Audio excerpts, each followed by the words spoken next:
Medical coding क्या होती है, मेडिकल कोडर कैसे बनते हैं, क्या काम करना होता है, सैलरी कितनी होती है, कहाँ पर काम करते हैं, सब कुछ अगर आपको जानना है तो वीडियो के अंत तक बने रहिए, कंप्लीट डिटेल आपको मिलेगी। तो आइए सबसे पहले जानते हैं मेडिकल कोडिंग के बारे में। देखिए, मेडिकल कोडिंग ये जो वर्ड है ना, इस वर्ड से ही क्लियर हो जाता है कि इनका मतलब क्या भैया, किससे रिलेटेड है, मेडिकल क्षेत्र से रिलेटेड है। कोडिंग मतलब कोड लिखने वाला है ना। तो मेडिकल क्षेत्र में जो कोड लिखे जाते हैं, अब कहाँ लिखे जाते हैं, क्या रिक्वायरमेंट होती है, उस पर बात कर लेते हैं एक्चुअल वर्क के बारे में। तो देखिए, यहाँ पर आप देख पा रहे हो क्या लिखा है, actual work of A medical coder. तो जो मेडिकल कोडर होता है ना, काम क्या होता है, डॉक्टर के जो नोट्स होते हैं उनका रिव्यू करते हैं, पढ़ते हैं, समझते हैं, जो डायग्नोसिस है उसका एनालिसिस करते हैं, इसके बाद जो मेडिकल रिपोर्ट्स आती हैं उसको चेक करते हैं और समझते हैं। फिर क्या करते हैं भैया, उन रिपोर्ट्स और जांचें जितने डॉक्टर के नोट्स हैं उसके आधार पर क्या करते हैं, एक कोड असाइन करते हैं। लोग क्या करते हैं, डॉक्यूमेंटेशन मतलब जो डॉक्यूमेंट होते हैं उनको वेरीफाई करते हैं। क्लेम की जो एरर है वो आ सकती है, उससे बचाते हैं, मतलब कि कोई एरर ना आए तो उसको सही से समझ करके कोडिंग की भाषा में लिख देते हैं। ये ध्यान रखिएगा, ये केवल डाटा एंट्री की जॉब नहीं है, इसके लिए मेडिकल क्षेत्र का नॉलेज बहुत ज़रूरी है। देखिए, कुछ इस तरीके से सिस्टम होता है, डॉक्टर के नोट्स हैं, है ना, या फिर मेडिकल रिपोर्ट्स हैं, तो मेडिकल कोडर क्या करेगा, मेडिकल कोडर भैया उसके कोड्स लिख देगा, मतलब कि जो चीज़ें लिखी उसको पढ़ करके समझ करके कोडिंग की भाषा में लिख देगा। फिर क्या होगा, इंश्योरेंस क्लेम होगा। ठीक है, तो कुछ इस तरीके से देखो, यहाँ पर एग्जांपल देख पा रहे हो ICD-10। चलिए कंटिन्यू करते हैं मेडिकल कोडिंग कोर्स के बारे में। देखिए, यहाँ पर जो कई सारी चीज़ें हैं ना, उस पर हम डिस्कस करेंगे, हर चीज़ को आप ध्यान से समझिएगा। देखिए, मेडिकल कोडिंग का जो एलिजिबिलिटी है ना, वो डिपेंड करता है कि आप किस इंस्टीट्यूट से करने जा रहे हो। यहाँ पर 3 कैटेगरीज हमें मिली हैं। देखिए, हमने रिसर्च किया, उसमें क्या पाया है, कुछ इंस्टीट्यूट्स हैं, है ना, सभी इंस्टीट्यूट्स का जो एलिजिबिलिटी है थोड़ा अलग अलग है। कुछ इंस्टीट्यूट्स मतलब कुछ कोडिंग कोर्स करवाने वाले, मेडिकल कोडिंग कोर्स कराने वाले जो इंस्टीट्यूट्स हैं, या फिर कहें कॉलेज हैं, या फिर कहें भैया संस्थान हैं, वो जो है ना, ये कैटेगरी 1 फॉलो करते हैं। मतलब कि वो कहते हैं कि भैया आपने MBBS किया, या फिर BDS किया, या फिर BMS किया, BHMS किया, या फिर आपने अलाइड कोर्सेज कर रखे हैं ना, अलाइड हेल्थ साइंस कोर्सेज, है ना, या फिर आपने लाइफ साइंस के कोर्सेज कर रखे हैं, या फिर आपने BHMS नर्सिंग फार्मेसी ये कर रखा है, तो आप एलिजिबल हो जाते हो। इनके बारे में डिटेल से आपको बताते हैं। कैटेगरी 1 के बारे में देखिए, अलाइड में क्या होता है भैया, जैसे को BSc रेडियोलॉजी आपने कर रखा है, या फिर BMLT कर रखा है, या फिर OT टेक्नोलॉजी में मतलब डिप्लोमा डिग्री कर रखी है, डायलिसिस टेक्नोलॉजी में डिप्लोमा डिग्री, ऑप्टीमेट्री में डिप्लोमा डिग्री कर रखा है, फिर आपने कार्डियक केयर में डिप्लोमा डिग्री कर रखा है, या फिर रेस्पिरेटरी थेरेपी में डिप्लोमा डिग्री कर रखा है, या फिर आपने एनेस्थीसिया टेक्नोलॉजी में कुछ कोर्स कर रखा है ना, देन आप अप्लाई कर सकते हो। या फिर आपने देखो लाइफ साइंसेज की बात करते हैं तो इसमें बायोटेक में, या फिर माइक्रोबायोलॉजी में, biochemistry, zoology, botany, genetics, biomedical science, life science, है ना। फार्मेसी में देखो D pharma, B pharma, M pharma, या फिर आपने फार्म-D। नर्सिंग में आपने GNM, NM, BSc नर्सिंग, या फिर आपने post basic BSc nursing, MSc nursing, इनमें से कोई भी कोर्सेज कर रखे हैं। तो जैसा कि हमने आपको बताया कि देखो, मेडिकल के या फिर पैरामेडिकल के, या फिर जो अलाइड हेल्थ साइंस है, लाइफ साइंस है, फार्मेसी है, इनमें से आपने कोई कोर्स कर रखा है, मतलब कि आपका ये बैकग्राउंड रहा है, देन आप मेडिकल कोडिंग कोर्स के लिए एलिजिबल हो जाते हो, आप कर सकते हो। ठीक है, तो ये कुछ इंस्टीट्यूट्स मानते हैं। कुछ इंस्टीट्यूट्स क्या करते हैं, कैटेगरी 2 एनी ग्रेजुएट, मतलब कि कुछ इंस्टीट्यूट ये कहते हैं कि भैया आपने किसी भी सब्जेक्ट में ग्रेजुएशन कर रखा है, जैसे आपने BA, BSc, BCom, BTech, या फिर नर्सिंग, या फिर मेडिकल, कोई भी आपने डिग्री कर रखी है, बैचलर डिग्री, ग्रेजुएट आप हो किसी भी सब्जेक्ट से, आप अप्लाई कर सकते हो।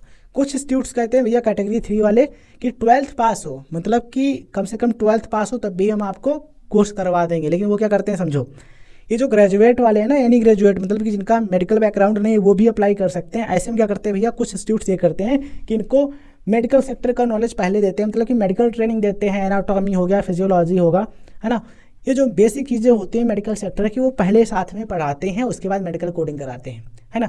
12th पास वाले उनको भी पहले मेडिकल सेक्टर की चीज़ें जो हैं उनको पढ़ाते हैं, ट्रेनिंग देते हैं, उसके बाद मेडिकल कोडिंग कराते हैं। देखो, जिनका मेडिकल बैकग्राउंड पहले से है उनको ऐसे ही आगे कंटिन्यू करते हैं मेडिकल कोडिंग में, लेकिन जिनका बैकग्राउंड मेडिकल कोडिंग का नहीं रहा है उनको मेडिकल सेक्टर की जो ह्यूमन एनाटॉमी है, फिजियोलॉजी है ना, इनकी ट्रेनिंग देते हैं, मतलब बेसिक चीज़ें पढ़ाते हैं। ठीक है, तो देखो अधिकतर जो इंस्टीट्यूट्स हैं वो क्या करते हैं भैया, ये फॉलो करते हैं कि भैया मेडिकल बैकग्राउंड आपका है। कुछ इंस्टीट्यूट्स क्या करते हैं, किसी भी सब्जेक्ट से आपने ग्रेजुएशन कर रखा है, आप कर सकते हो। कुछ कहते हैं 12th पास हो तब भी हम करवा देंगे, पहले ट्रेनिंग होगी मेडिकल सेक्टर से रिलेटेड, है ना, उसके बाद मेडिकल कोडिंग। तो ये सिस्टम है। आप देखो, आपको क्या करना है, आपको देखना है कि आप क्या कर चुके हैं, 12th पास हो, ग्रेजुएट हो, या फिर मेडिकल सेक्टर में, या फिर पैरामेडिकल, या फिर नर्सिंग, फार्मेसी, इनमें से आपने कोई कोर्स कर रखा है या फिर नहीं। ठीक है, देखो इनमें से कोई भी कोर्स आपने कर रखा है तो समझो आप डायरेक्ट जा सकते हो, किसी इंस्टीट्यूट से कांटेक्ट कर सकते हो। मैक्सिमम चांसेस है कि आपको एंट्री मिल जाएगा मेडिकल कोर्स में। 12th पास हो या फिर किसी भी अदर सब्जेक्ट से, जैसे BA BSc कर रखा है या फिर आपने BTech कर रखा है ना, BCom कर रखा है, तो करना चाहते हो तो कुछ इंस्टीट्यूट्स आपको भी एडमिशन दे देंगे मेडिकल कोडिंग कोर्स में, ठीक है। तो इस चीज़ का ध्यान रखिएगा। चलिए अब बात करते हैं दोस्तों कि मेडिकल कोडिंग के लिए जो ड्यूरेशन होता है, मतलब कि कितना टाइम लगता है। तो देखिए जो कोर्सेज हैं वो अलग अलग ड्यूरेशन के होते हैं। कुछ कोर्स होते हैं भैया वो 2 से 3 महीने में कंप्लीट हो जाते हैं, कुछ कोर्स 3 से 4 महीने में, कुछ कोर्स जो हैं वो एडवांस लेवल के वो 4 से 6 महीने में कंप्लीट होते हैं। अब सवाल आता है भैया कि भैया किस तरीके का सिस्टम रहता है, पढ़ाते कैसे हैं। कुछ भैया ऑनलाइन क्लासेस कराते हैं, कुछ ऑफलाइन, है ना, कुछ ऑनलाइन ऑफलाइन दोनों, मतलब हाइब्रिड मोड पर काम करते हैं, ठीक है। आपको देखना होगा किस में आप कंफर्टेबल हो और जिस इंस्टीट्यूट्स में जा रहे हो पहले जानकारी उस इंस्टीट्यूट्स के बारे में ले लो, तभी आप जाना। देखो आपको मेडिकल कोडिंग का कोर्स कंप्लीट करना होता है, उसके बाद जो एग्जामिनेशन होते हैं जैसे कि CPC एग्जामिनेशन है ना, वो एग्ज़ाम आपको क्वालिफाई करने होते हैं, उसके बाद आपको सर्टिफिकेट मिलता है। देखिए ये मेडिकल कोडिंग वाले हो सकता है आपको अलग से सर्टिफिकेट दें, और जो नेशनल लेवल या फिर इंटरनेशनल वाले जो सर्टिफिकेट हैं वो आपको बाद में एग्ज़ाम दे करके मिलते हैं। अब बात करते हैं टॉप मेडिकल कोडिंग इंस्टीट्यूट्स की। तो देखिए यहाँ पर हमने रिसर्च की थी, उसमें कुछ इंस्टीट्यूट्स के नाम सामने आए थे, वो जो उनके नाम आप स्क्रीन पर देख पा रहे हो, ये सभी है ना। इनका नाम आप गूगल पर सर्च कीजिएगा, इनकी वेबसाइट आ जाएगी, क्लिक करके आप कॉन्टैक्ट नंबर दिया होगा उस पर कॉल कर सकते हो, या फिर डिटेल्स भर करके वो आपको कॉल करेंगे, उनसे सही जानकारी ले करके ऑनलाइन ऑफलाइन दोनों आप चेक कर लीजिएगा। उसके बाद आप एडमिशन लीजिएगा, ठीक है। क्या क्या चेक करना चाहिए, कहाँ पर लोकेशन क्या है भैया, उनके प्लेसमेंट रिकॉर्ड, फीस कितनी है, और भैया स्टूडेंट रेटिंग क्या कहते हैं, स्टूडेंट्स उन कोचिंग जो इंस्टीट्यूट्स हैं या फिर कहीं ये जो एकेडमी है कोडिंग वाली है ना, इनका क्या स्टूडेंट्स फीडबैक दे रहे हैं, मतलब वहाँ से जिन्होंने किया है वो कैसा क्या इनके बारे में कह रहे हैं, ये भी आप पता कर लीजिएगा, ठीक है। फीस की बात कर लेते हैं, तो ऑनलाइन की बात करते हैं, ऑनलाइन ऑफलाइन। देखिए 12,000 से 45,000 रुपये तक फीस हो सकती है। एडवांस जो प्रोग्राम है उनकी 70,000 रुपये प्लस तक भी जा सकती है फीस, ठीक है। इसमें देखो क्या इंक्लूड हो सकता है, ट्रेनिंग, साथ में स्टडी मटेरियल और रिसोर्सेज, और जो CPC जो सर्टिफिकेट वाला एग्जामिनेशन होता है भैया, ये इसका अलग से चार्ज लग सकता है, इसका अलग से फीस लगता होगा, वो फीस पे करके आप एग्ज़ाम दे सकते हो। उसके बाद आप इंटरनेशनल लेवल नेशनल लेवल दोनों पर काम कर सकते हो, ठीक है। यहाँ पर देखिए हमने वेबसाइट्स पर रिसर्च की थी, देखा था इनकी वेबसाइट पर जो कोडिंग इंस्टीट्यूट्स थे कि वहाँ पर अलग अलग कोडिंग के कोर्सेज हैं, कुछ मतलब नेशनल लेवल वाले हैं, कुछ इंटरनेशनल लेवल वाले हैं, डायरेक्ट जैसे ऑस्ट्रेलिया के कुछ हैं या फिर अलग हैं, है ना। तो अपने हिसाब से कर सकते हो। देखो इंटरनेशनल सर्टिफिकेशन प्राप्त करना है तो आप दे सकते हो ये AAPC देन CPC सर्टिफिकेट। कुल मिलाकर के जब आप ट्रेंड हो जाओगे देन ये एग्जामिनेशन जो होते हैं इनको क्वालिफाई करना होगा, तब आप एक सर्टिफाइड प्रोफेशनल कोडर बन सकते हो। स्टार्टिंग में आपको काम करोगे तो कम पैसा मिलेगा, कम सैलरी मिलेगी, लेकिन एक्सपीरियंस होने के बाद सही जगह पर काम करोगे सैलरी और ज़्यादा हो सकती है। अगर हम बात करें प्लेसमेंट अपॉर्चुनिटीज़ की, भैया काम कहाँ पर मिलेगा आपको, कहाँ पर काम कर सकते हो, तो देखो हेल्थ केयर जो BPOs हैं वहाँ पर काम कर सकते हो, RCM कंपनीज़ में, हॉस्पिटल्स में आप काम कर सकते हो, इंश्योरेंस कंपनीज़ में काम कर सकते हो, हेल्थ केयर जो IT फर्म से वहाँ कर सकते हो, और कुछ जॉब वर्क फ्रॉम होम वाली भी आपको मिल सकती हैं, ठीक है। प्लेसमेंट डिपेंड करता है आपकी स्किल्स पर और सर्टिफिकेट पर, कि मतलब क्या आपने सर्टिफिकेशन प्राप्त किया है या फिर नहीं, और कितना अच्छा काम आप कर लेते हो, एक्सपर्ट कितना इस पर डिपेंड करता है। मेडिकल कोडर की सैलरी की बात करते हैं, एज आ फ्रेशर 2.5 लाख से 5 लाख रुपए तक हो सकती है। हाँ देखो सैलरी की बात करें तो हमने जो वेबसाइट्स देखे ना, वो प्लेसमेंट रिकॉर्ड्स उनके देखे, तो उन्होंने मतलब शायद मुझे इतना नहीं लगा था कि उन्होंने झूठे वादे किए हैं, बिकॉज वहाँ पर 2.5 लाख, 3 लाख, 3.5 लाख रुपए इस तरीके से मतलब उनको वहाँ पर दिखाया गया कि 3 से 3.5 लाख, 2.5 लाख रुपए उनको सालाना मिल रहे हैं जब वो मतलब ज्वाइन किए हैं कंपनी में, है ना, मतलब एज आ फ्रेशर। और एक्सपीरियंस हो जाएगा तो देन आपकी सैलरी 8 लाख, 10 लाख, 12 लाख, 15 लाख या फिर इससे ज़्यादा भी हो सकती है पर ईयर की, मतलब कि 15 प्लस LPA तक हो सकती है। डिपेंड करता है कि आप किस तरीके से काम करते हो, स्किल्स पर, एक्सपीरियंस पर और सर्टिफिकेशन पर, कंपनी पर, किस कंपनी में काम कर रहे हो, किस हॉस्पिटल में कर रहे हो और किस सिटी में काम कर रहे हो, ठीक है।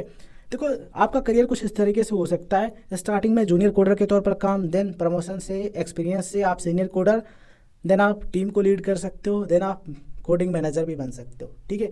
तो कुछ इस तरीके से आप प्रमोट हो सकते हो। और ये जो सैलरी स्ट्रक्चर है ना, ये हमने जो अलग अलग वेबसाइट्स जो हैं कोडिंग की उन पर देखा, लगभग इसी तरीके का देखने को मिला, ठीक है। तो कुछ झूठे वादे नहीं लग रहे थे, लगभग सही लग रहा था कि भैया स्टार्टिंग में इतना तो मिलेगा ही, बस आपको सही से काम करना होगा, सीखना होगा। अब बात करते हैं कि बढ़िया इंस्टीट्यूट्स आप मतलब कि बेस्ट इंस्टीट्यूट कैसे पहचानोगे। देखो आप उसका ऑफिशियल करिकुलम देखिए, क्या सिलेबस है, क्या क्या चीज़ें आपको पढ़ाएंगे, है ना।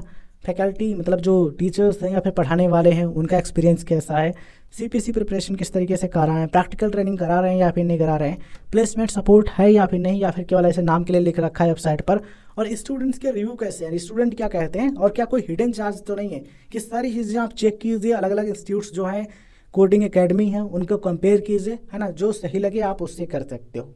ठीक है, एडमिशन लेने से पहले आप वेरीफाई कर लीजिएगा। अब यहाँ पर समझिएगा, कोर्स आप कंप्लीट कर लेते हो, सर्टिफिकेट मिल जाता है, ज़रूरी नहीं है कि आप 100% जॉब प्राप्त कर ही लो। केवल सर्टिफिकेट से नहीं होगा, सर्टिफिकेट ज़रूरी है, साथ में कोडिंग स्किल्स होनी चाहिए, एनाटॉमिकल नॉलेज और मेडिकल टर्मिनोलॉजी आपको समझ में आनी चाहिए। ठीक है, और सीपीसी सर्टिफिकेशन, प्रैक्टिकल एक्सपीरियंस, ये सारी चीज़ें और साथ में सर्टिफिकेट, तब आपको जॉब मिलेगा।